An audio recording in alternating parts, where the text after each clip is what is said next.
زن همراه دو کودک کوچکی خود به نزد پیغمبر ما محمد مصطفی صلی الله علیه و سلم آمدند. رسول الله صلی الله علیه و سلم از آنی که زندگی فقیرانه را اختیار کرده بودند به جز 3 خرما چیز دیگری را نداشتند. رسول الله صلی الله علیه و سلم این 3 خرما را برای آنها تقسیم نمودند. کودکان خردسال حق خود را تناول کرده و به دستان مادر می نگریستند که مادر حالا حس خود را تناول نکرده بود.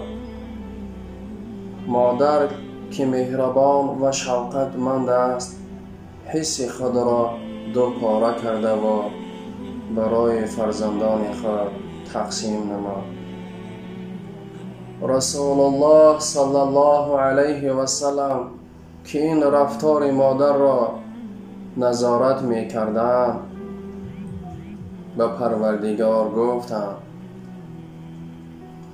ای پروردگارا، تو که مهربان هستی مهربانی او باش که او مهربان فرزندان خود است. از این فرموده رسول الله صلی الله علیه و سلم دانسته می شود که کمترین چیزی را مسلمان به فرزندانش صرف بکند بی اجر بی پاداش نخواهد بود. بنابراین تربیه اولاد و فرزند را که سبب سعادتمندی مسلمان در دنیا و آخرت می باشد واجب بدانید و شفقت و مهربانی خود را در حقشان دریغ ندارید.